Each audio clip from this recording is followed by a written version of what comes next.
berkaitan dengan kirim Al-Fatihah, apakah Nabi ngirim Al-Fatihah untuk istrinya Siti Khadijah? Apakah Nabi ngirim Al-Fatihah untuk Ja'far saudara kembarnya? Apakah Nabi para sahabat kirim Al-Fatihah? Supaya kami paham Pak Ustadz.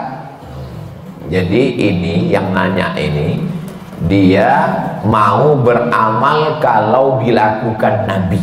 Kalau nggak dilakukan Nabi, nggak mau. Nggak apa-apa, bagus. Ada seorang sahabat Nabi, bukan sahabat Abdul Somad. Dia sebelum tidur malam bertasbih alfa uqdah, 2000 simpul. Diambilnya simpul tali 2000, simpul tali 2000. Habis itu zikir subhanallah subhanallah subhanallah 2000 simpul. Sekarang saya tanya, bolehkah bertasbih 2000 kali sebelum tidur malam? Boleh apa enggak boleh? Sekarang balik pertanyaan ini, pernahkah Nabi melakukannya? Enggak pernah. Kalau enggak pernah dilakukan Nabi, apakah boleh dilakukan? Tadi katanya boleh, sekarang nggak boleh. Ternyata kalau ngomong sama orang belum sarapan susah ya.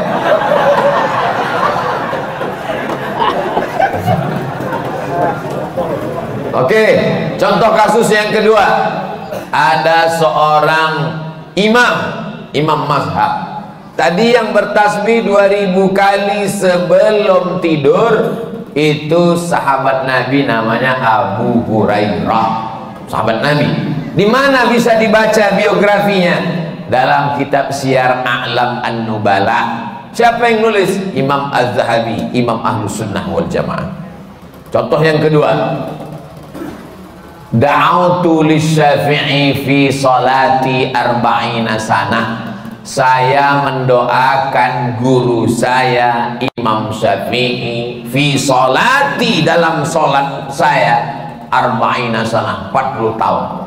Rabbi firli wali walidayya wali Muhammad bin Idris Asy-Syafi'i.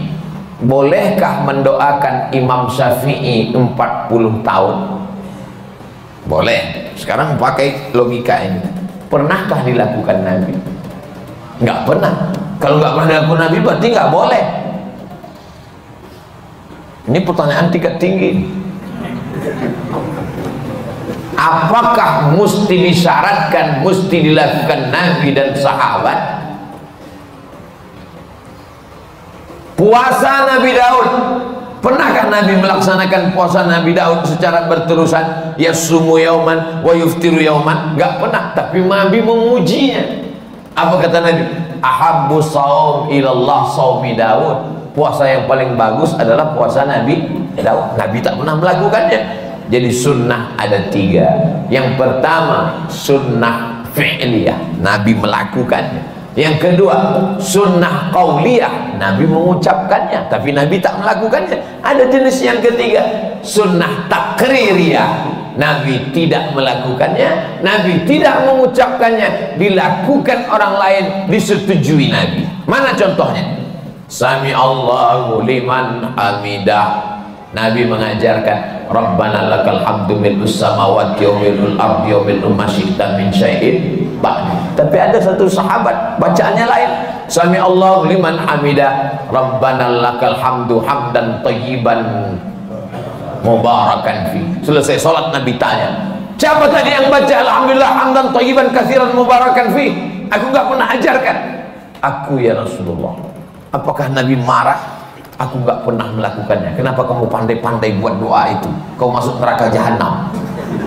Apa kata Nabi? Apa kata Nabi? Ra'aitu bid'an wa salasuna malakan yabtadirun.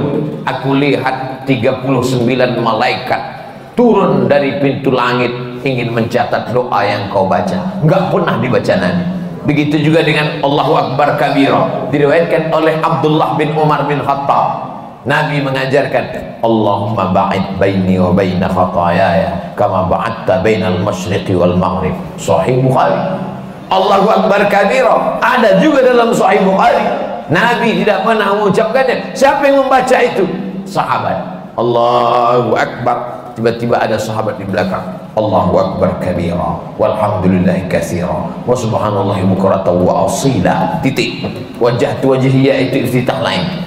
Selesai sholat, Nabi tanya, siapa tadi yang baca Allahu Akbar kabira? Ana ya Rasulullah. Apa kata Nabi? Futihat abwabus sama, terbuka pintu-pintu langit, malaikat turun mencatat doa yang kau baca. Ini jenis takriri. Makanya perbuatan kalau tidak dilakukan Nabi adalah bid'ah. Betul kata Imam Syafi'i, kalau dia bertentangan dengan syariah. Selama masih ada dalilnya, tidak bertentangan dengan syariah, maka dia tidak disebut bid'ah dhalalah, tapi dia disebut dengan mahmudah. Sekarang tentang mengirimkan Al-Fatihah kepada orang meninggal dunia, sampai apa tak sampai? Siapa bilang sampai? Memangnya yang udah meninggal tuh pernah ngasih tahu? Alhamdulillah titipannya udah sampai, makasih ya. Imam Ibnu Taimiyah punya murid namanya Imam Ibnul Qayyim Al-Jauziyah, punya kitab namanya Kitab Ar-Ruh. Sudah diterjemahkan ke bahasa Indonesia 3 huruf, R-O-H, roh. Di situ diceritakan Imam Ahmad bin Hanbal lewat di suatu makam. Ada orang baca Quran, kata dia, berhenti, jangan kau baca. Lalu disebutkanlah sanad-sanadnya bahwa membaca Quran itu untuk orang meninggal dunia tidak terlarang.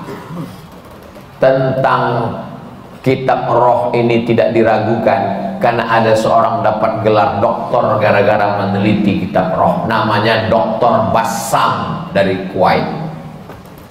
Umar bin Khattab punya anak laki-laki namanya Abdullah bin Umar bin Khattab. Dia pesan, kalau aku meninggal dunia, nanti bacakan di atas makamku pangkal Al-Baqarah 5 ayat sampai wa ulaika humul muflihun, dan ujung Al-Baqarah 3 ayat lillahi ma fis samawati sampai habis. Pesan Abdullah bin Umar bin Khattab kepada orang nanti kalau aku sudah meninggal.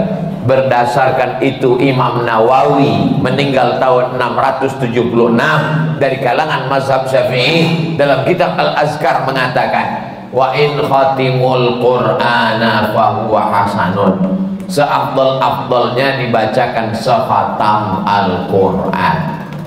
Kalau tidak sanggup sekhatam Al-Quran, likulli syai'in qalbun, segala sesuatu punya hati. Wa qalbul Quran Yasin, hatinya Al-Quran adalah Yasin. Enggak sanggup juga Ummul Quran Al-Fatihah. Itulah dia dalil-dalil orang yang membacakan Quran. Kalau enggak setuju, jangan salahkan orang karena orang punya dalil. Saya nggak setuju, nggak usah lakukan. Yang tidak boleh itu adalah tidak ada ulama satupun yang membolehkan, dia membuat sendiri. Nah, itu nggak boleh. Imam Nawawi, ini Imam Nawawi bukan imam sembarangan. Dia bukan selevel Imam Samudra, apalagi Imam S. Arifin. Imam Nawawi, kalau kita baca kitab pertama Sahih Bukhari, di bawah Sahih Bukhari Sahih Muslim. Imam Muslim muridnya Imam Bukhari. Kalau kita baca Sahih Muslim kita nggak paham, kita mesti baca kitab Al-Minhaj Syarah Sahih Muslim Ibn Al-Hajjaj Imam Nawawi. Imam Nawawi itu dalam kitab fikih, kitab besar Al-Majmu' Syarah Muhazzab, Raudatul Talibin wa Umdatul Muftin. Saya ngajar hadis arba'in, hadis paling sedikit kecil arba'in, Imam Nawawi. Hatam arba'in naik kitab Riyadhus Shalihin, Imam Nawawi.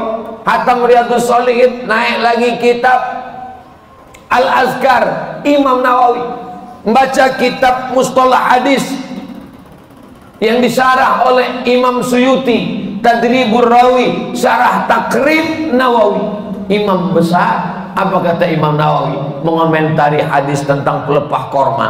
Nabi membelah pelepah korma, ditusukkannya ke makam.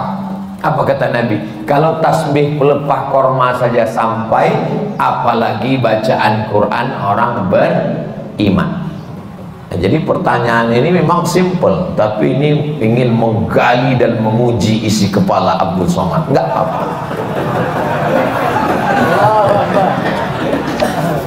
Kalau nggak setuju, nggak usah lakukan, tapi jangan salahkan, karena nanti takutnya di akhirat ketemu dengan Imam Nawawi malu.